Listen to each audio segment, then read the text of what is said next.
Big break news చూస్తున్నా. Polling తర్వాత ఆంధ్రప్రదేశ్లో జరుగుతున్న హింసాత్మక ఘటనలపై కేంద్ర ఎన్నికల సంఘం సీరియస్ అయింది. రేపు ఢిల్లీకి రావాలని సీఎస్ జవహర్ రెడ్డి, డీజీపీ హరీష్ కుమార్ గుప్తాలను ఆదేశించింది. మాచర్ల, తాడిపత్రి, చంద్రగిరి, నరసరావుపేట ఘటనలపై ఆగ్రహం వ్యక్తం చేసిన ఈసీ సీఎస్, డీజీపీ వివరణ ఇవ్వాలని ఆదేశాలు జారీ చేసింది.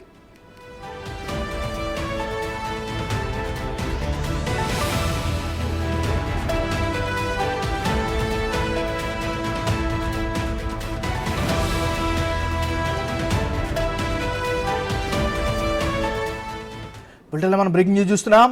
పోలింగ్ తర్వాత ఆంధ్రప్రదేశ్లో జరుగుతున్న హింసాత్మక ఘటనలపై కేంద్ర ఎన్నికల సంఘం సీరియస్ అయింది.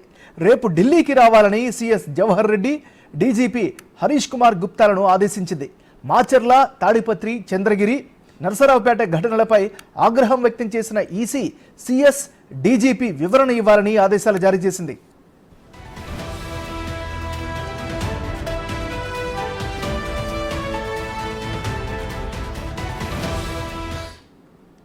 కేంద్ర ఎన్నికల సంఘం సీరియస్కి సంబంధించి మరింత తాజా సమాచారాన్ని ఢిల్లీ నుంచి మా రిపోర్టర్ శివ అందిస్తారు. శివ, చెప్పండి. ఏమన్నారు, రాష్ట్రంలో ఏపీలో ఎన్నికలు ముగిసిన తర్వాత హింసాత్మక ఘటనలు చెలరేగాయి. అంటే పోలింగ్ తర్వాత జరిగిన ఘటనలపై కేంద్ర ఎన్నికల సంఘం ఆగ్రహం వ్యక్తం చేసింది. రేపు ఢిల్లీకి వచ్చి వివరణ ఇవ్వాలంటూ ఏపీ రాష్ట్ర సీఎస్ జవహర్ రెడ్డి, అలాగే డీజీపీ హరీష్ కుమార్ గుప్తాలకు ఆదేశాలు జారీ చేశారు. ఈ నేపథ్యంలోనే అంటే ఎన్నికలు జరిగిన తర్వాత లా అండ్ ఆర్డర్ ను నియంత్రించడంలో విఫలమయ్యారనేది ప్రధానంగా ఈసీ ఆగ్రహం వ్యక్తం చేసింది. దానిలో భాగంగానే ఇద్దరు కూడా సిఎస్ అలాగే జవహర్ రెడ్డి ఇద్దరు కూడా వివరణ ఇవ్వాలంటూ రేపు అంటే డైరెక్ట్ నేరుగా వచ్చి ఢిల్లీలో కేంద్ర ఎన్నికల సంఘం ఆధ్వర్యంలో వచ్చి వివరణ ఇవ్వాలంటూ కూడా ఆదేశాలు జారీ చేసింది. అంటే మాచర్ల, తాడిపత్రి, చంద్రగిరి, నరసరావుపేటలో జరిగిన ఘటనపై కేంద్ర ఎన్నికల సంఘం సీరియస్ అయింది. ఈ నేపథ్యంలోనే ఇద్దరు కూడా నేరుగా వచ్చి అంటే వ్రాతపూర్వకంగా కానీ, వాయిదా వేయడం ద్వారా కానీ, లిఖితపూర్వకంగా లెటర్ పంపించడం ఇటువంటివి చేయకుండా నేరుగా వచ్చి వివరణ ఇవ్వాలంటూ కూడా ఆగ్రహం వ్యక్తం చేసింది కేంద్ర ఎన్నికల సంఘం.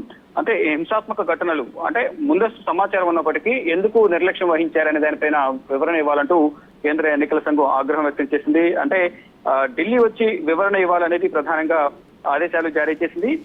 ఒకవైపు ఎన్నికలు జరుగుతున్నాయి, కింది స్థాయి సిబ్బందిని అలర్ట్ చేయడంలో డీజీపీ విఫలమయ్యారు. ఎస్పీ స్థాయి కానీ, డిఎస్పీ కానీ, ఐసీలకి కానీ, సిఐ, ఎస్ఐలు వీరందరికీ ఆదేశాలు ఇవ్వడంలో కానీ, వారు విధుల్లో పాల్గొని ఈ హింసాత్మక ఘటనలను నియంత్రించడంలో విఫలమయ్యారనేది ప్రధానంగా ఆగ్రహం వ్యక్తం చేసింది. దానికి సంబంధించి వివరణ ఇవ్వాలి. అంటే ఒక స్ట్రాంగ్ రూముల దగ్గర భద్రతను పర్యవేక్షించడంలో, అక్కడికి వెళ్లిన వారిని నియంత్రించడంలో కానీ, స్ట్రాంగ్ రూమ్ల వరకు ప్రత్యర్థి అంటే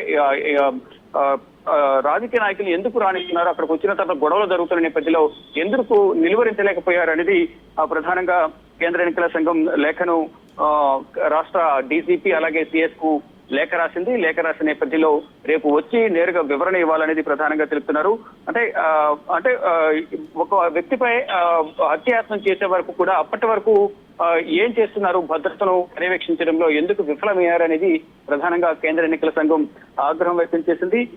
మొత్తం ఎన్నికలకు ముందు, పోలింగ్ కు ముందు కూడా ఇదే వాతావరణం నెలకొంది. కొన్ని చోట్ల కొన్ని ప్రాంతాల్లో ఒక పక్కన పోలింగ్ జరుగుతోంది, ఒక పక్కన పార్టీలు, రాజకీయ పార్టీలు వైసీపీ, టీడీపీ కానీ ఇతర పార్టీలు కూడా ప్రతి విమర్శలు దిగుతూ భౌతిక దాడుకు దిగుతూ వచ్చాయి.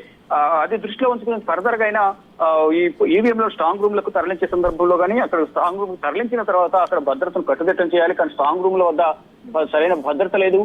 పార్టీలకు సంబంధించి రాజకీయ నాయకులు వచ్చిన సందర్భంలో ఘర్షణ వాతావరణం నెలకొనే అవకాశం ఉంది. కాబట్టి ముందస్తుగా అక్కడ భద్రతను ఏర్పాటు చేయాల్సి ఉంటుంది. కానీ భద్రతను ఏర్పాటు చేయడంలో డీజీపీ విఫలమయ్యారు. ఎలాంటి చర్యలు తీసుకునే అవకాశాలు కనిపిస్తున్నాయి? ఎలాంటి గైడ్ లైన్స్ జారీ చేసే అవకాశాలు ఉన్నాయి? అంటే ముందు వారి నుంచి వివరణ తీసుకున్న తర్వాత వారు ఇచ్చే వివరణను బట్టి ఏం నిర్ణయం తీసుకుంటారనేది కూడా చూడాల్సి ఉంది.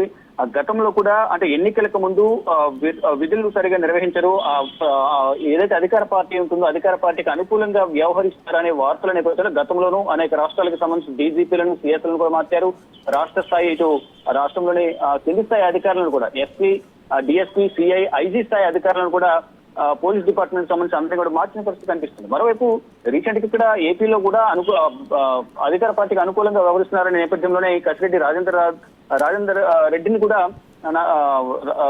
ఇటు డీజీపీగా మార్చి కొత్త వ్యక్తిని డీజీపీగా నియమించినప్పటికీ కూడా ఈ లా అండ్ ఆర్డర్ పర్యవేక్షించడంలో భద్రతను కట్టుదిట్టం చేయడంలో విఫలమయ్యారనేది ప్రధానంగా కేంద్ర ఎన్నికల సంఘం ఆగ్రహం వ్యక్తం చేసింది. దానిలో భాగంగా రేపు వచ్చి వివరణ ఇవ్వాలి. వివరణ ఇచ్చిన తర్వాత ఇటు ఇద్దరు సిఎస్ గానీ డీజీపీ గా ఇచ్చిన వివరణ ఆధారంగా దాని తర్వాత తదుపరి చర్యలు ఏమేమి తీసుకోవాలనే దానితో కూడా కేంద్ర ఎన్నికల సంఘం నిర్ణయం తీసుకునే అవకాశం అయితే కనిపిస్తుంది. MLA right, thank you Shiva.